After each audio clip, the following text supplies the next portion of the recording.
Welcome back. Part 2! We're going to quickly talk about microlending.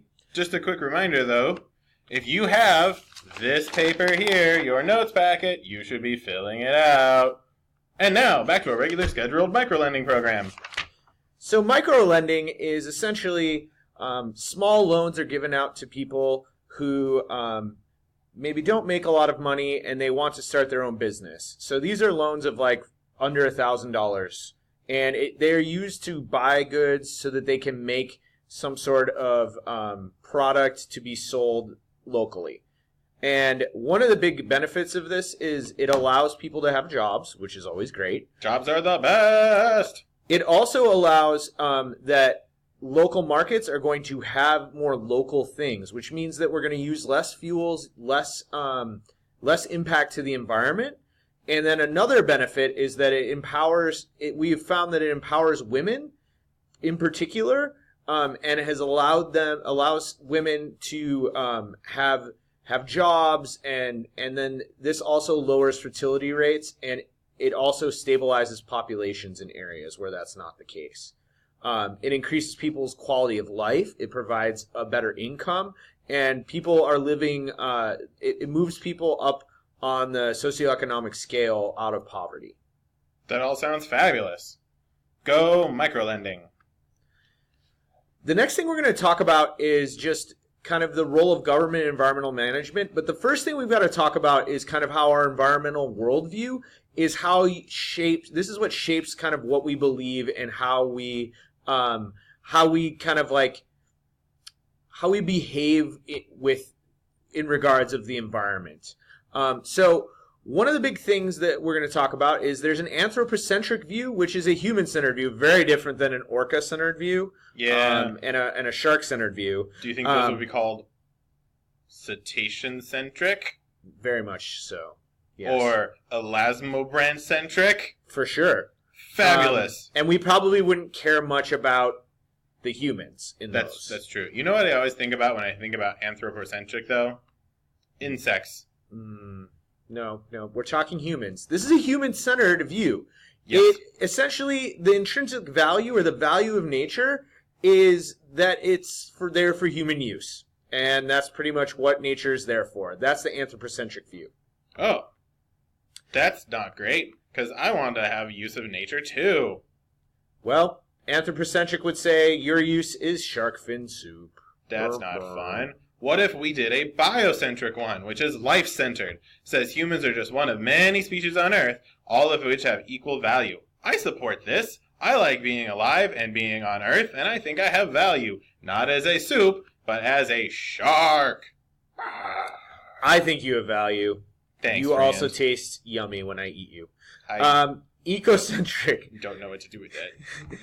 Is Earth-centered. So this places the value on all living organisms and the ecosystems they live in. One of this idea is pretty much that orcas have a value just because they're orcas, or sharks have a value just because they're sharks, and they actually provide things for their ecosystem, and that's where their value is. It's not necessarily a value in the organism as much as it is in the ecosystem that they're a part of. Oh, that makes sense. So it includes the water that we swim in and all the things that support us, right? Very much so. Fabulous. I like fish. They are friends, not food. Sometimes they're my food. Okay. How is environmental policy made? So environmental policy is made in pretty much the way that our democratic government is going to develop and implement policies for dealing with any issues. Policies are composed of laws and regulations and funding. Now, here's the thing. All of these policies are influenced by lobbying, which is individuals or groups that persuade legislators to vote or act in a certain way. And they're also affected by corporations. Corporations are a large source of funding for these democratically elected officials. They give them money to help them get elected. And this presents some issues. Perhaps you should think about that again when you're filling out this wonderful guide. It's a great guide. There's great questions. Answer the questions. The next thing we're going to talk about is environmental groups. There are a whole bunch of them, and this is by no means a comprehensive list. So there are world agencies such as the UN. There's also the UNEP, the World Bank, and the WHO. The WHO is the Organization for World Health. I thought that was the best band of all time. Also very good. Old man joke. NGOs are non-for-profit or non-governmental organizations. The World Wildlife Fund is the WWF. Oh. The Nature Conservancy, the Sierra Club, Greenpeace, Natural Resource Defense Council, Conservation International, and International Rivers. In the United States, we also have the EPA, OSHA, and the Department of Energy. And then we have the Global Environmental Security. So global environmental security just shows us that there's a strong correlation between scarcities of resources, such as cropland, forests, and water, and civil unrest. So this means that humans will fight over resources if they don't have them, and this increases when there's missing these resources such as cropland, water, and forests. Do you remember when the WWF used to also stand for the World Wrestling Federation, and then they got sued, and now it only belongs to World Wildlife Fund? Yes. That was very the thing. much, dude. That happened. Ask your parents. They'll remember.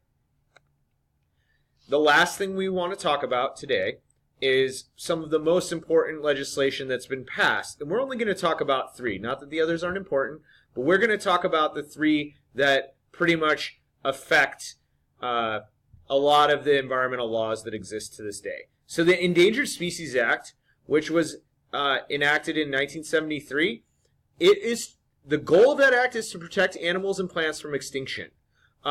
There are some great examples of success, including the bald eagle. And the bald eagle was very close to extinction due to DDT right here in the Northwest. What? And because of this Endangered Species Act, they actually were able to recover, and they're doing much better now. That's fabulous. Another one we want to talk about is the Clean Air Act. We want to promote clean air. I mean, that just seems kind of obvious. I like clean air. Even to sharks such as you. I mean, orcas, obviously. Yes. But you know what the air does? It interacts with the ocean surface, and all the pollutants that are in the air go into the ocean through simple diffusion. So the Clean Air Act actually affects me as well. True. So you can actually look at pictures, and we will look at them in class, and you can see the difference between before the Clean Air Act came and after. It is much cleaner in places such as the Northwest. Tacoma has gotten a lot cleaner because of these things. The next thing we're going to talk about is the Clean Water Act. Clean Water Act, we can all get behind. I mean, come on. I like some water, and I cannot lie. I like to drink it all day. Water is the best. I don't know that... Oh, God, it's done. But we like clean water because not only do organisms like myself, the shark, and orca friend here live in clean water, or would like to live in clean water, but a lot of our water comes from land-based sources. And so if you have clean water on land, that clean water will flow into the ocean, or dirty water will flow into the ocean. And a lot of work has been done to make sure that contamination upstream doesn't then affect things downstream. I like I like salmon that come from clean rivers. I like orcas that come from clean salmon. That is it. We're calling it a day. We're gonna put away our puppeteer hats for the day. Please make sure that you fill out your guide completely, and we'll see you tomorrow. See you tomorrow.